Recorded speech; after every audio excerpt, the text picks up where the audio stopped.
Actress Samantha Ruth प्रभु अपने एक Instagram post की वजह से चर्चा में है। उन्होंने हाइड्रोजन पेरोक्साइड नेबुलाइजेशन की वकालत की है, मगर सोशल मीडिया पर डॉक्टर साइरियक एबी फिलिप्स और द लिवर डॉग समेत कई डॉक्टर्स ने समांथा की आलोचना की है। डॉक्टर्स ने कहा कि वो गलत सूचना फैला रही हैं, ऐसी चीज़ को बढ़ावा दे रही हैं जो नुकसानदेह हो सकती है। पूरा बवाल क्या हुआ बताते हैं। एक मॉलिक्यूल है हाइड्रोजन पेरोक्साइड, एक तरह का क्लीनिंग एजेंट। इसकी सबसे बड़ी खासियत है कि इसमें ऑक्सीजन का एक अतिरिक्त अणु होता है। ये एक्स्ट्रा ऑक्सीजन जर्म से लड़ने में कारगर माना जाता है। क्रॉनिक ऑब्स्ट्रक्टिव पल्मोनरी डिजीजेस जैसी कंडीशंस में बलगम साफ कर देता है, लेकिन इसमें सब गुडी गुडी नहीं है। कई विशेषज्ञ इसके खतरे को लेकर चेताते हैं। नेबुलाइजर मशीन के जरिए हाइड्रोजन पेरोक्साइड को अंदर खींचने के प्रोसेस को कहते हैं hydrogen peroxide nebulisation. Basically nebuliser एक ऐसा उपकरण है जो तरल दवा को गैस में बदल देता है ताकि मरीज सांस के माध्यम से उसे अंदर ले सके। ये तरीका हाल फिलहाल में बहुत चर्चा में है। अब पिक्चर में आती है एक्ट्रेस समांथा रूथ प्रभु, जिन्होंने अभी फिल्मों से ब्रेक ले रखा है। कुछ समय पहले वो अपनी दोस्त के साथ तमिलनाडु में थी, फिर बाली चली गई। फिलहाल ऑस्ट्रिया में छुट्टियां मना रही हैं। गुरुवार 4 जुलाई को उन्होंने एक तस्वीर पोस्ट की अपने इंस्टाग्राम पर। इसमें वो नेबुलाइजर के जरिए हाइड्रोजन पेरोक्साइड और डिस्टिल वाटर अंदर खींच रही हैं। दरअसल कुछ साल पहले समांथा को मायोसिटिस नाम की एक ऑटो इम्यून कंडीशन का पता चला था।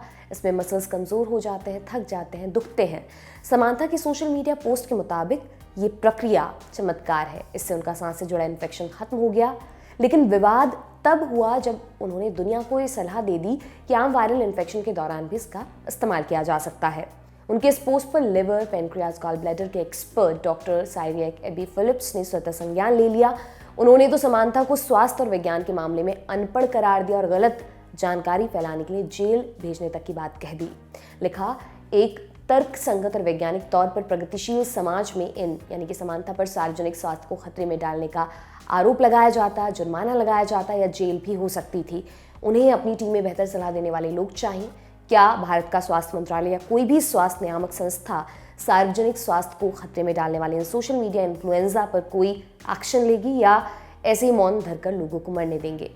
समांथा ने इसका जवाब भी दिया। 3 पन्नों का जवाब उनका आया। लिखा कि लोगों की मदद करने के इरादे से उन्होंने अपना अनुभव शेयर किया था। बताया कि मायोसिटिस पकड़े जाने के बाद उन्होंने अलग अलग तरह की दवाएं ली, कई पारंपरिक इलाज भी करवाए जो महंगे थे, मगर कोई काम नहीं आया। इसके बाद शोध करके और डॉक्टर के सुझावों के साथ वैकल्पिक इलाज, ऑल्टरनेटिव मेडिसिन उन्होंने लेने शुरू किए, जिनमें हाइड्रोजन पेरोक्साइड नेबुलाइजेशन भी एक था। समांथा का दावा है कि जिन डॉक्टर ने उन्हें ये सलाह दी उन्हें 25 साल का अनुभव है और उनके लिए ये कारगर साबित हुआ है। हालांकि तमाम दावों के साथ समांथा ने एक वादा भी किया कि वो वैकल्पिक इलाज का प्रचार करते समय ज़्यादा सावधानी बरतेंगी। सत्य क्या है? मुझे तो लगता है ये दावे बनाम दावे की लड़ाई है, लेकिन लिवर डॉग इस फील्ड के एक्सपर्ट हैं।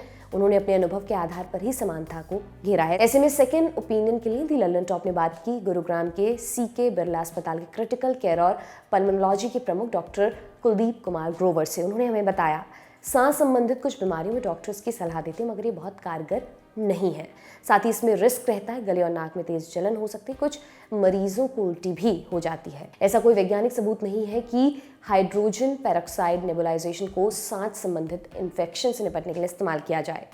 अन्य डॉक्टर्स भी चेताते हैं कि हाइड्रोजन पेरोक्साइड और डिस्टिल वाटर नेबुलाइजेशन दोनों के साथ ही जोखिम है। वो कहते हैं हाइड्रोजन पेरोक्साइड को सांस के साथ खींचना अच्छी प्रैक्टिस नहीं है। फेफड़ों में जलन के अलावा इससे सांस संबंधी समस्याएं बदतर हो सकती हैं। रही बात डिस्टिल वाटर की, तो वो हाइड्रोजन पेरोक्साइड की तुलना में सुरक्षित है, मगर अनुचित इस्तेमाल जोखिम पैदा कर सकता है। नेबुलाइजेशन के लिए डॉक्टर्स नमक वाले पानी, सलाइन वाटर की सलाह देते हैं क्योंकि ये फेफड़ों के लिए सुरक्षित है। फिलहाल इस खबर में इतना ही। आप इसके बारे में क्या सोचते हैं हमें कमेंट सेक्शन में बताएं। ये तमाम जानकारी आपके लिए लेकर आए थे हमारे साथी सोम। मैं हूं दिव्यांशी सुमराव। आप देखते रहिए दी लंदन टॉप। बहुत बहुत शुक्रिया।